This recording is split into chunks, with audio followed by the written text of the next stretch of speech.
আসসালামু আলাইকুম প্রিয় শিক্ষার্থীবৃন্দু, সবাইকে প্রীতি ও শুভেচ্ছা জানিয়ে আজকে আমরা শুরু করব মেডিকেল অ্যান্ড সার্জিক্যাল নার্সিংয়ের আমাদের যে সার্জিক্যাল পার্ট থেকে আমরা পড়ব অ্যাকুট কোলিসিস্টাইটিস। তো অ্যাকুট কোলিসিস্টাইটিস পড়ার আগে আমরা জেনে নিতে হবে what is cholecystitis, what is cholelithiasis, what is choledocholithiasis. তো প্রেজেন্টেশনের শুরুতেই অথবা ক্লাসের শুরুতেই তোমাদের কাছে একটা আমার কোশ্চেন, সেটা হলো যে হোয়াট ইজ কোলিসিস্টাইটিস। তোমরা এর আগে জেনেছো যে আইটিস মানে ইনফ্লামেশন।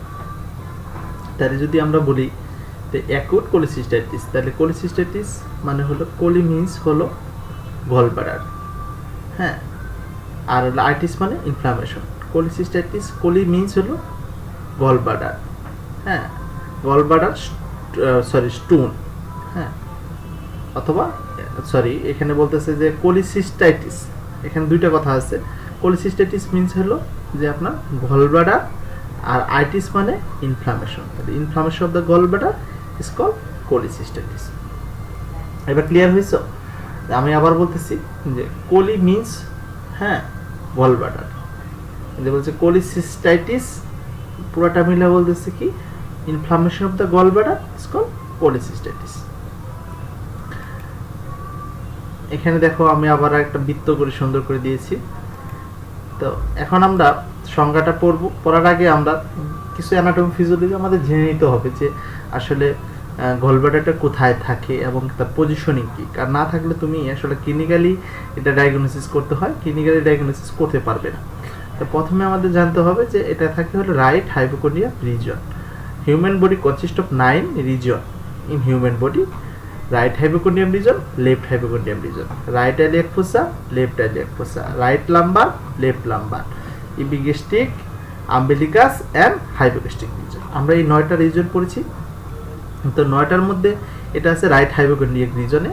আমরা হাতের ডান পাশেই পাবো যে আমার বুকের পাঁজরের নিচেই থাকে। তাহলে এটা তাহলে আমরা গলব্লাডার অ্যানাটমিতে পড়েছি যে গলব্লাডারের নিচেই থাকে কি আপনার লিভারের নিচেই থাকে হলো গলব্লাডার। তো গলব্লাডারের সাথে অ্যাটাচ থাকে কি, এখানে থাকে যে সিবিটি, যাকে বলা হয় সিবিটি। সিবিটি মিন্স হলো কমন বাইল ডাক্ট। এই যেটা লেখা আছে কমন বাইল ডাক্ট।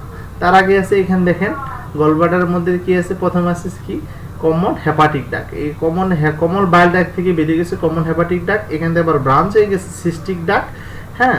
তাহলে এই এখানে আবার কমন হেপাটিকের মধ্যে দুইটা ব্রাঞ্চ হয়ে গেছে, right hepatic duct and left hepatic duct. তো এখানে এটাই হলো আমার গলব্লাডার। তো এখন আমরা বলবো যদি ইনফ্লামেশন হয় কোলিসিস্টাইটিস। কোলিসিস্টাইটিস আমরা জানি আইটিস মানে ইনফ্লামেশন, কোলিসিস্ট মিন্স হলো যে গলব্লাডার। এখন দেখেন আমরা যে অ্যাকুট কোলিসিস্টাইটিসের আগে আমরা জেনে নেই ডেফিনেশন অফ কোলিসিস্টাইটিস। এই দেখেন সুন্দরভাবে লেখা আছে ডেফিনেশন অফ কোলিসিস্টাইটিস। তো এখন তো কোলিসিস্টাইটিস কাকে বলে এটাকে জানবো। আমরা আগেই বলেছি inflammation of the gallbladder is called cholecystitis.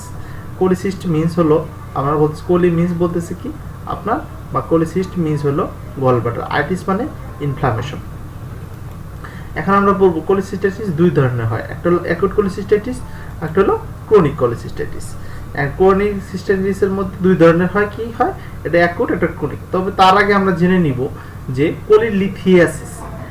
Lithiasis কথার অর্থটা যেখানে থাকবে সেখানে বুঝবেন যে স্টোন, সেই জায়গায় কি হয়েছে স্টোন। যেমন নেফ্রোলিথিয়াসিস কথাটা আছে, হ্যাঁ, কিডনিতে কখনো স্টোন হলে তাকে বলা হয় নেফ্রোলিথিয়াসিস, ঠিক আছে। তারপরে ইউরোথ্রোলিথিয়াসিস, ইউরোথ্রোলিথিয়াসিস এটা যখন ইউরিনারি ব্লাডারে আপনার স্টোন হবে, হ্যাঁ। তারপর আছে দেখেন যে cholelithiasis, stone in the gallbladder is called cholelithiasis. এটা কিন্তু খুব ইম্পর্টেন্ট একটা কোশ্চেন এমসিকিউর জন্য, বেস্ট অ্যান্সারের জন্য। তো cholelithiasis when stone in the common bile duct, যেটা সিবিডি আমরা পড়ছি এর আগে। সিবিডিতে যদি কখনো এই স্টোনগুলা ভিতর থেকে গলব্লাডারের ভিতর থেকে যদি বেরিয়ে সিবিডিতে ঢুকে যায় তখন আমরা বলবো কি কোলিলিথিয়াসিস। তো এখন আমরা পড়বো টাইপস অফ কোলিসিস্টাইটিস। কোলিসিস্টাইটিস হয় দুই ধরনের, একটা অ্যাকুট কোলিসিস্টাইটিস, একটা ক্রনিক কোলিসিস্টাইটিস। তো অ্যাকুট কোলিসিস্টাইটিস কি জিনিস, তো অ্যাকুট হঠাৎ করে হবে acute inflammation of the gallbladder is called কি বলতেছে কোলিসিস্টাইটিস। এটার সাথে কি কি থাকবে, দেখেন the acute cholecystitis refers to the syndrome of upper right upper quadrant pain, fever, leukocytosis associated with gallbladder inflammation that is usually related to gallstone. The acute cholecystitis refers to a syndrome right upper quadrant pain. তাহলে কি quadrant, আমাদের quadrant আছে কয়টা? 9টা। Upper quadrant, lower quadrant, the middle. এখন দেখেন এই আপার quadrant মানে হলো রাইট হাইপোকন্ড্রিয়াক রিজনে কি হবে? ব্যথা করবে, পেইন হবে, ফিভার হবে। লিউকোসাইটোসিস অ্যাসোসিয়েটেড উইথ গলব্লাডার, তো কি আমাদের যদি আমরা সিবিসি করে তাহলে লিউকোসাইটোসিস পাওয়া যাবে associated with gallbladder inflammation that is usually related to gallstone. এটা সাধারণত হয়েছে কি আপনার গলস্টোনের কারণে অনেক সময় হয়ে থাকে। তাহলে কি বলতেছে যে হঠাৎ করে যদি কখনো একটা মানুষের রাইট আপার কোয়াড্রেন্ট মানে রাইট হাইপোকন্ড্রিক রিজনে যদি কখনো ব্যথা ফিল হয়, পেইন থাকে, সাথে সাথে সাথে কি থাকবে? ফিভার থাকবে, অ্যাসোসিয়েট উইথ কি যদি আমরা সিবিসি পরীক্ষা করে কমপ্লিট ব্লাড করতে লিউকোসাইটোসিস মানে ডাব্লিউসি কাউন্টটা বেড়ে যাবে এবং inflammation usually related to gallstone. এই এইটা হয় সাধারণত স্টোনের জন্য, মানে কি গলব্লাডার স্টোন মানে পাথর, পিত্তথলিতে যদি পাথর হয় সেক্ষেত্রেও আপনার কি হতে ব্যথা হবে। এখন আমরা পড়ব ক্রনিক কোলিসিস্টাইটিস। ক্রনিক কথাটা অর্থটা হলো 14 দিনের বেশি হলেই আমরা সাধারণত বুঝি ক্রনিক, কিন্তু এখানে আমরা বলবো মোর দ্যান ওয়ান অ্যাটাক। হ্যাঁ, একের অধিক যখনই আমাদের অ্যাটাক করবে, এই সাইন চিহ্নগুলো প্রকাশ করবে, তখনই আমরা বলবো কি ক্রনিক কোলিসিস্টাইটিস। 2বার হয়েছে, 3বার হয়েছে। হ্যাঁ, 3বার প্রথম হয়েছে সে ইনফ্লামেশন বেশি ছিল, অ্যান্টিবায়োটিক খাইছে বা পেন কিলার দিচ্ছে, সেক্ষেত্রে কি হয়েছে? তার কমে গেছে, বাসায় চলে গেছে, কিন্তু আবার তার পুনরায় অ্যাটাক করছে। কারণ chronic inflammation of the gallbladder a condition caused by repeated attack, মানে কি বারবার তার আক্রমণ করবে বা প্রদাহ সৃষ্টি করবে। Acute cholecystitis cold is a chronic cholecystitis. একের অধিক যখন অ্যাকুট কোলিসিস্টাইটিস একের অধিকবার আপনার অ্যাটাক করবে, রিপিটেড অ্যাটাক বারবার তার এটা হবে, তার কি বলবো আমরা? Chronic cholecystitis. এখন আমরা পড়ব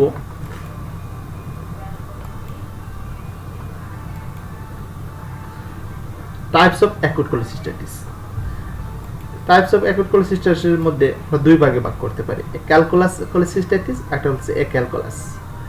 ক্যালকুলাস কোলিসিস্টাইটিসটা হলো যে calculus cholecystitis develops when the main opening to the gallbladder, main opening of the gallbladder যেটাকে বলা হয় সিস্টিক ডাক। এই সিস্টিক ডাকটাকে যাকে যদি কখনো আপনার কি হয়, যদি কখনো তার এই ক্রিয়েটে ব্লকস এই গলস্টোন দ্বারা কখনো বন্ধ থাকে, সেই ক্ষেত্রে তার হয়, তাহলে কি বলবো আমরা? কি ক্যালকুলাস কোলিসিস্টাইটিস।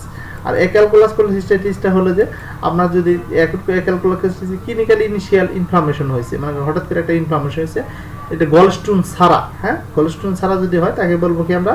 কি তাকে বলবো কি ক্যালকুলাস। আর ক্যালকুলাস কোলিসিস্টাইটিস যখন ওই যে আমাদের কমন পথ যেটা একবার মেইন পথ, হ্যাঁ মানে সিস্টিক ডাক যেটাকে বলা হয়, সিস্টিক ডাক আমাদের গলব্লাডারে, সেটাতে যদি কোনো ধরনের পাথর বা অন্য কোনো দ্বারা যদি অর্গান হয়, তাহলে কি অন্য কোনো অর্গানিজম দ্বারা যদি হয়, সেক্ষেত্রে আপনার হতে পারে। এখন আমরা পড়ব যে দেখেন এটা আমার অনেক আগেকার একটা ছবি, আমি এটা রিয়েল গলব্লাডার, হ্যাঁ আমি এটা নিজেই তুলেছিলাম যখন আমি নর্থ ইস্ট মেডিকেল কলেজে উটিতে জব করি, তখন এটা আমাদের professor doctor Siddiqur Rahman sir open করছিল। তখন দেখেন এই যে গলব্লাডারটা, দেখেন এই যে গলব্লাডার ইনফ্লামেশন হয়েছে, দেখেন এই যে স্লাব আউট হয়ে গেছে, এখানে স্লাব আউট পোড়াটা দেখা যাচ্ছে যে মানে কি পচে গেছে, দেখেন এই যে আস্তে আস্তে সাদা সাদা অংশটা এটা পচে যাচ্ছে, ব্লাড সার্কুলেশন নাই। হ্যাঁ, এটাকে বলা হয় যে ক্রনিক ইনফ্লামেশন, অনেকদিন যাবত হয়েছে এটা, কিন্তু অ্যাকুট ইনফ্লামেশন এরকম হয় না সাধারণত। দেখেন এই যে রিয়েল পিকচার অফ রিসেক্টেড গলব্লাডার, মানে রিসেক্ট মানে কি বের করে ফেলছে, কেটে ফেলছে, ঠিক আছে। এখন দেখেন cause of acute cholecystitis. Acute cholecystitis হওয়ার কারণ কি? এক নম্বর হলো গলস্টোন মানে পিত্তথলিতে পাথর। 2 নম্বর মেটাবলিক ডিজঅর্ডার, মেটাবলিক যেমন cholesterol in bile and bile acid, যারা কি অতিরিক্ত চর্বি জাতীয় খাবার খায় বা তাদের শরীরে অনেক চর্বি সেটা। তারপর হচ্ছে ইনফেকশন, সালমোনেলা অ্যান্ড ইকোলি, স্কেয়ারকোলি, এটা হচ্ছে এটার কারণে হতে পারে। হরমোনাল রিপ্লেসমেন্ট থেরাপি, যারা এস্ট্রোজেন থেরাপিকে ওসিপি, এস্ট্রোজেন হয় যারা হরমোনাল রিপ্লেসমেন্ট থেরাপি নেয়, যেমন কি মনে করেন অনেকে আমাদের চামড়া আমাদের যৌবন প্লাস আমাদের চামড়াটাকে সুন্দর এবং কি টানটানি রাখার জন্য, মসৃণ রাখার জন্য অনেক সময় অনেকে কি আমরা হরমোনাল রিপ্লেসমেন্ট থেরাপি নিয়ে থাকে। বাংলাদেশে সাধারণত কমই নেই, ইন্ডিয়াতে খুব বেশি নেই, বা অন্যান্য পাশ্চাত্য কান্ট্রিতে বা আন্তর্জাতিকভাবেই এটা নিয়ে থাকে, এটার কারণে হতে পারে। তারপর হলো কি ওসিপি, ওসিপি মানে ওরাল কন্ট্রাসেপটিভ পিলের কারণে হতে পারে ট্রমা অ্যান্ড টিউমার। দেখেন আমরা যে গল ব্লাডারটা এর আগে দেখছিলাম সেটাকে আমরা ডিসেক্ট করছি, একটা পার্ট করছি, মাঝখান থেকে কাটছি, কাটার পরে দেখেন কি আছে, এটা হলো গল স্টোন। হ্যাঁ, একটা স্টোন ছিল যেটার ভিতরে যে গেটস ব্লক, এটা হলো কি আপনার কমন সিস্টিক ডাক, এটাকে বলা হচ্ছে কি সিস্টিক ডাক। এটা হলো বডি অফ দ্য ফান্ডাস, হ্যাঁ, body of the gallbladder, হ্যাঁ, neck of the gallbladder, ঠিক আছে, এইগুলো neck of the gallbladder. এখন আমরা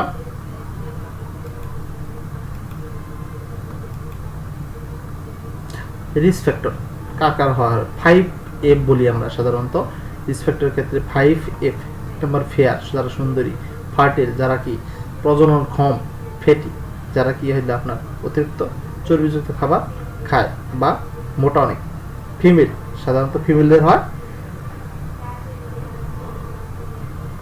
তারপর হলো 40, যাদের বয়স 40-এর উপরে। এই 5টা ফ্যাক্টর যদি আমাদের বলা হয় যে 5F রিস্ক ফ্যাক্টর কি, তাহলে সেক্ষেত্রে আপনি কি বলবেন, ফিমেল, এক নম্বর বলতেছি ফেয়ার, ফার্টাইল, তারপর বলতেছি কি ফ্যাটি, ফিমেল অ্যান্ড 40। দেখেন এখানে একটা কি একটা পিকচার দেওয়া আছে যে কিভাবে একটা পেশেন্ট তার পলিসিস্টাইটিস হলে ব্যথার ফিল পরে কোন জায়গায় ধরে থাকে। দেখেন এখন আমরা পড়ব প্যাথোফিজিওলজি। প্যাথোলজিটা খুব সুন্দর এবং খুব আমার ইন্টারেস্টিং লাগে, কারণ আমি জীবনের প্রথম ক্লাসটা নিয়েছিলাম হলো পলিসিস্টাইটিস। এটাই তোমাদেরকে আজ পড়াচ্ছি আমি, হ্যাঁ, কারণ এটা আশা করি তোমরা খুব ভালোভাবে বুঝতে পারবা। দেখো সুন্দরভাবে পিকচার দিয়ে করেছি। The acute cholecystitis is almost always associated with the obstruction of the gallbladder, neck or cystic duct. তো সবসময় কি বলবো যে অ্যাকুট কোলিসিস্টাইটিস সাধারণত সিস্টিক ডাকে কি হয় আপনার ব্লক করে দিয়ে করে সাধারণত। তারপর বলতেছে occasionally obstruction may be mucus parasitic worm and tumour, যে তাছাড়া হতে পারে অকেশনালি, তাছাড়া হতে পারে বিভিন্ন ধরনের মিউকাস প্যারাসাইট আছে, হ্যাঁ, প্যারাসাইট যেমন কৃমি, হ্যাঁ, কৃমির কারণে হতে পারে। কৃমিটা সাধারণত এই গলব্লাডারের এখানে সিভিটিতে অনেক সময় থাকে। তারপর হচ্ছে টিউমার, যদি কখনো আপনার ওই গলব্লাডারের সামনে যখন টিউমার হয়েছে বা ইন্টেস্টাইনে কখনো টিউমার হয়েছে সেটার কারণে হতে পারে। দ্য প্যাথোজেন ইজ আনক্লিয়ার, তাহলে বলতেছে প্যাথোজেনেসিসটা সাধারণত ক্লিয়ার না, but the initial inflammation is possibly chemical induce, কিন্তু সাময়িকভাবে আমরা কিছু মানে কি কোনো কিছু ব্যবহার করার ফলে কি হয় সেটা আপনার কেমিক্যালি আর বোঝা যায় যে এটার কারণে তার কোলিসিস্টাইটিসটা হয়েছে।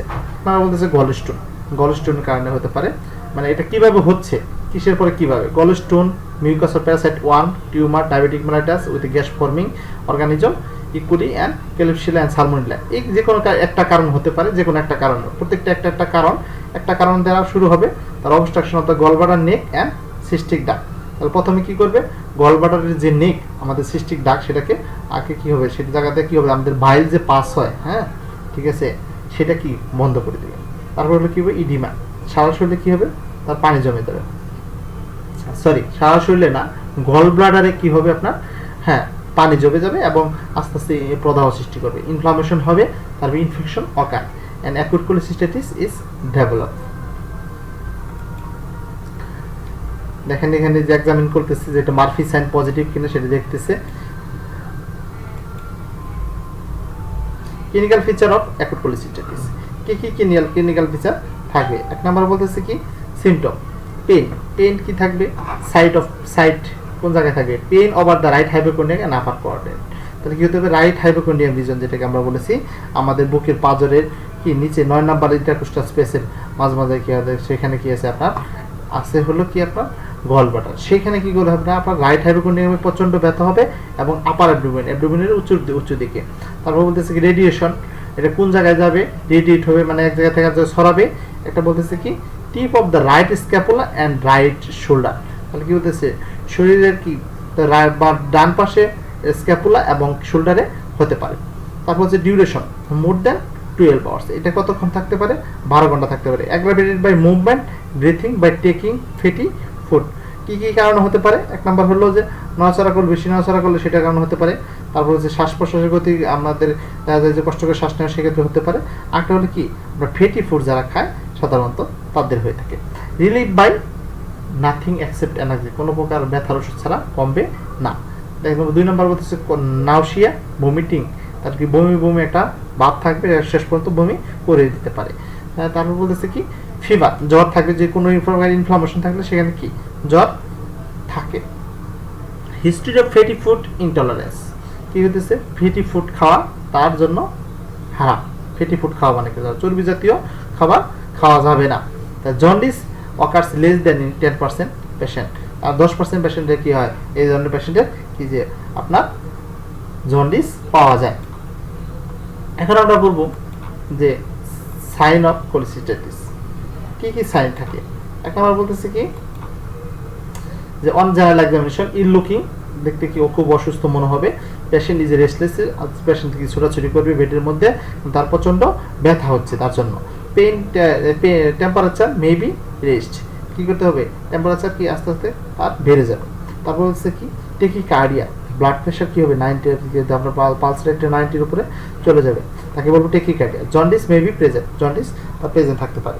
এখন লোকাল, যে জায়গায় হয়েছে ঠিক সেই জায়গায়, মানে রাইট হাইপোকন্ড্রিয়াক রিজনে যে গলব্লাডারটা আছে সেখানে কি দেখা দেবে, tenderness in the upper quadrant and deep inspiration. আমরা যখন শ্বাস প্রশ্বাস শ্বাস নেব তখন কি হবে, আমরা লাঞ্চটা ফুললে কি হয়, আমার লাঞ্চের নিচে আছে কি লিভার, রাইট লাঞ্চের আমাদের লেফট লাং, আমাদের রাইট লাংসের নিচে আছে লিভার, এই লিভারের কি নিচে আছে কি গলব্লাডার। যখন আমাদের যখন লাঞ্চটা ফুলে যায় তখন সেই চাপটা পড়ে প্রেশার উপরে, আর সেই প্রেশারটা পড়ে আবার গলব্লাডার উপর, তার জন্য কি হয় প্রচন্ড টেন্ডারনেস থাকে। মার্ফি সাইন পজিটিভ, মার্ফি নামে এক ভদ্রলোক, উনি সর্বপ্রথম এই যে আবিষ্কারটা করেন।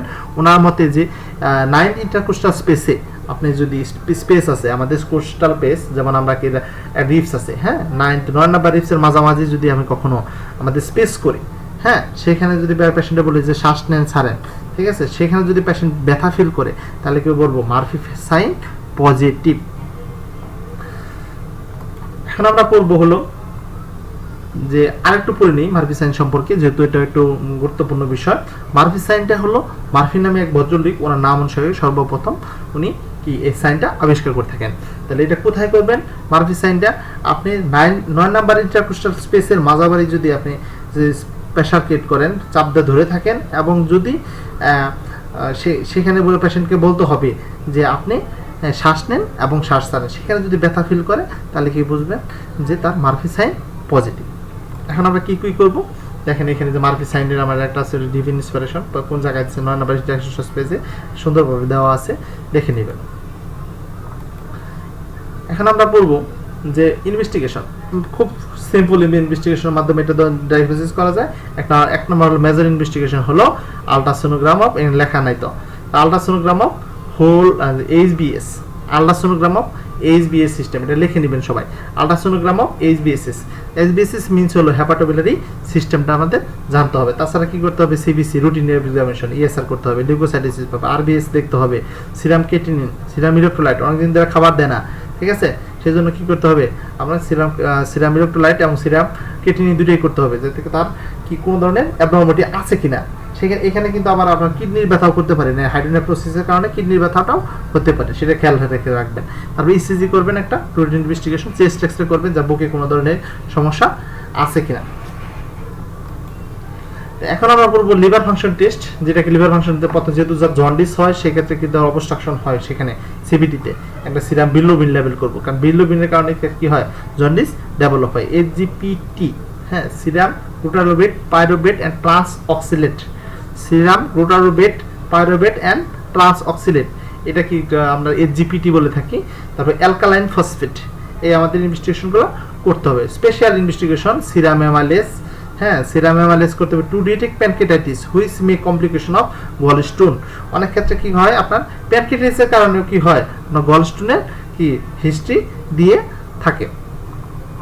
আলট্রাসোনোগ্রাম অফ হেপাটোবিলারি সিস্টেম, এটা আমি আগেই বলেছি, and pancreas detect the gallstone with the gallbladder thickness due to cholecystitis. তাহলে কি বলতেছে কি আলট্রাসোনোগ্রাম মাধ্যমে আমরা দেখব কি যে কোলিসিস্টাইটিসটা হয়েছে সেটা কি কতটা থিকনেস, পুরুত্ব কতটুকু, এবং তার কিভাবে তার সহজে তার অপারেশন করা যায় বা অন্যান্য ট্রিটমেন্ট করা যায় সেটা আমাদের জানতে হবে। এখন আমরা পড়ব ট্রিটমেন্ট অফ কোলিসিস্টাইটিস। একদম ভেরি সিম্পল। ট্রিটমেন্টে কি কি দিবেন? প্রথম বেড রেস্ট দিবেন, নাথিং বাই মাউথ বা এনপি করে রাখবেন। Administration intravenous fluid and electrolyte, correct fluid and electrolyte balance. আমাদের ফ্লুইড ব্যালেন্সটা মেনটেন করতে হবে, ঠিক আছে। ইন্টারভেনাস ফ্লুইড আমাদের যেহেতু সারাদিন ধরে কি তো উনি তার সারাদিন ধরে বলো, পরে কি হবে তার খাইলেই তার ব্যথা করবে যেহেতু, তাহলে কি হবে তার ইন্টারভেনাস ফ্লুইড দিয়ে খাবারেরটা বা নিউট্রিশন ব্যালেন্সটা মেনটেন করে রাখতে হবে। The relief of pain, administration of analgesic দিতে হবে। সিভিয়ার যদি হয় তাহলে সেক্ষেত্রে মরফিন বা pethidine, less severe injection ketorolac and diclofenac দিতে হবে। অ্যান্টিএমিটিক যেহেতু তার বমি হলে তার বমির ওষুধ দিতে হবে। ইনজেকশন অনডেসেট্রন কিংবা অ্যানসেট নামে বাজারে পাওয়া যায়। Parental and systemic blood spectrum antibiotic, body spectrum antibiotic, একটা বডি স্পেকট্রাম অ্যান্টিবায়োটিক অ্যান্ড সেফারোক্সিন দেই অ্যান্ড মেট্রোনিজল দেই। কারণ মেট্রোনিজল হলো আপনার গ্রাম পজিটিভ এবং নেগেটিভ দুইটার বিরুদ্ধেই কাজ করে থাকে। তার অ্যান্টিবায়োটিক ফর ফিভার, যেহেতু তার জ্বর আছে সে কী করতে হবে, তার প্যারাসিটামল খেতে হবে। এখন দেখেন আমরা বলবো কমপ্লিকেশন অফ, দেন পিকচার দেওয়া আছে সুন্দর করে, ল্যাপারস্কোপি করতেছে, হ্যাঁ গলব্লাডার ল্যাপারস্কোপি করতেছে, পিকচার দেন দেখা।